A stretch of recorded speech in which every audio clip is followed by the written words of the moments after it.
Donc, bonjour, mon nom c'est Lucienne Rioux-Morancy.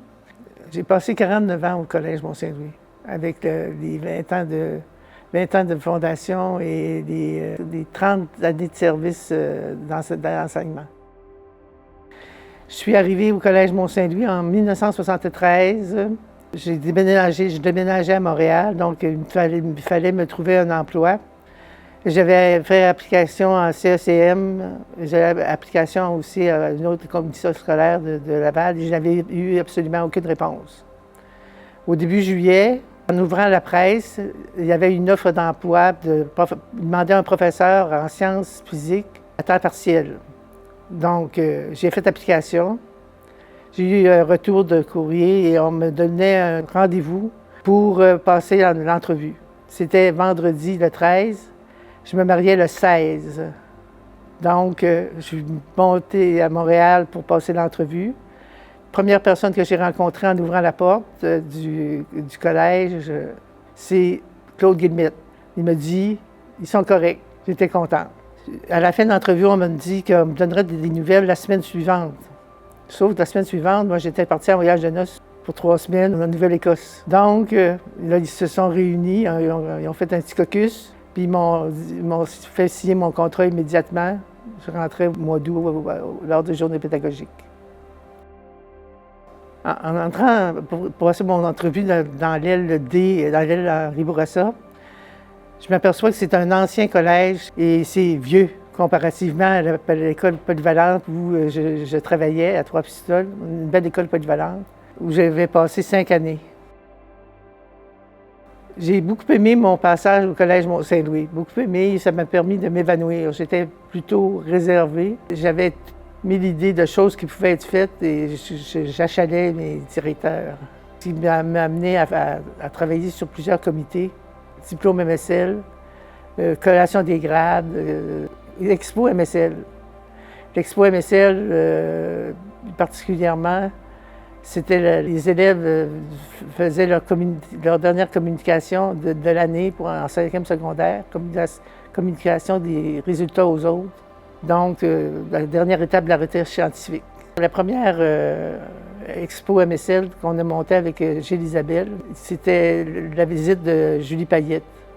Il y avait des choses partout, c'était partout, tous les locaux, palais, salles de jeu. Tous les secteurs étaient des arts, le théâtre étaient représentés dans cette expo qui était monstrueuse quasiment.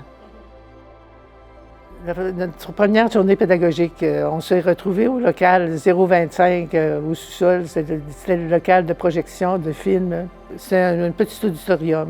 Et là, on avait le nouveau directeur général, c'était M. Lafleur. Et le nouveau directeur des services éducatifs aussi, il était M. Daigneault. Ils se présentent comme ils sont nouveaux. Et là, ils nous adressent la parole pour nous dire « Oublions le passé et regardons en avant. » Aïe, aïe, à quelle place je suis tombée?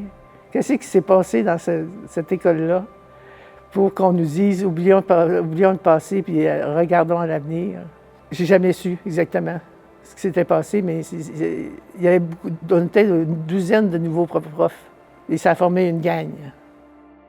L'activité préférée, qui revient chaque année, c'était la soirée reconnaissance, où on remerciait les membres personnels qui soit prenaient leur retraite, ou soit fêtaient leur 25e ou 30e année de service. Le plaisir, c'était de préparer cette rencontre-là en faisant un bien cuit à nos retraités. On avait beaucoup de plaisir partagé.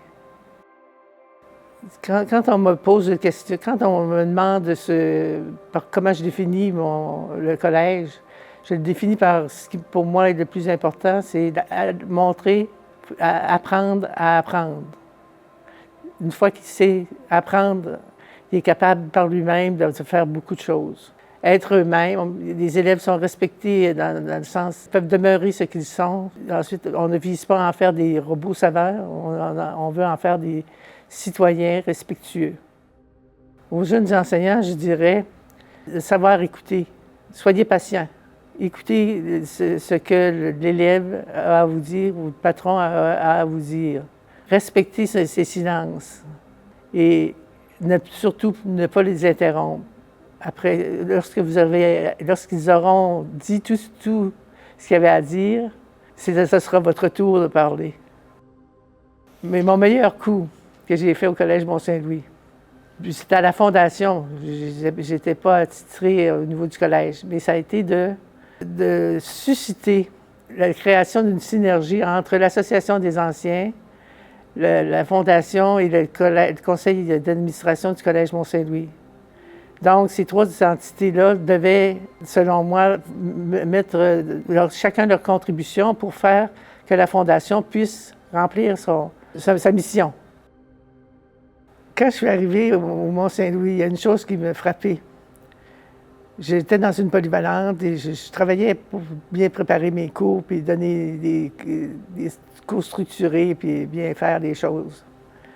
Et quand je suis arrivé au collège et qu'en réunion pédagogique, tout le monde parlait d'enseignement micro-gradué, d'objectifs généraux. On nous demandait de faire nos plans de cours en fonction. Tout le monde faisait des plans de cours, tout le monde développait des objectifs. Ça travaillait, là, ça n'avait pas de bon sens pédagogiquement. Chaque mercredi après-midi, on était en pédagogique.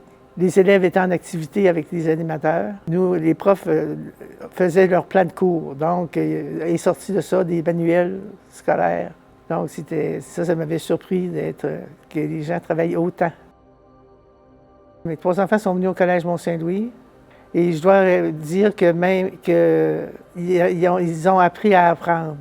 Donc, c'est une réussite.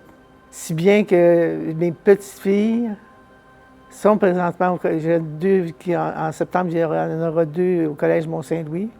Elles ont hâte. La plus vieille est déjà là. Elle aime le milieu, elle s'y sent bien. Troisième groupe d'âge à fréquenter avec succès. En 2002, j'étais alors directrice en troisième secondaire. Donc, en 2002, j'ai pris ma retraite au mois d'octobre. Je faisais déjà partie du conseil d'administration de la Fondation. Et je lui ai suggéré de m'installer un ordinateur et de me donner un local. Et je m'occuperais de la Fondation qui était en mauvaise posture. Et avec mon ami Normand Todd, on a fait des activités de financement à partir de soupers spaghetti, de soirées bénéfices, tournois de golf, avec Mme Jacqueline Côté. Notre activité phare à la Fondation, c'était la vente d'agrumes. Des agrumes, on a vendu des tonnes, 4 vannes et demie, la meilleure année, avec 30 000 de profit net. C'était vraiment notre activité qui nous a permis de faire beaucoup de travaux, de financer beaucoup d'activités au niveau du collège. Puis un jour, on trouvait qu'on faisait pas mal de jours par semaine. On en faisait trop. J'ai dit à André Lacroix, donne-nous quelqu'un pour nous aider, une permanence pour nous aider. C'est le temps d'avoir une permanence. 6 mois plus tard, quelqu'un a été nommé au poste de directrice de l'Association des anciens et de directrice de la Fondation. Si bien que le conseil d'administration du collège, la Fondation et l'Association des anciens formaient un tout. Ça a créé un bon atelier pour la Fondation.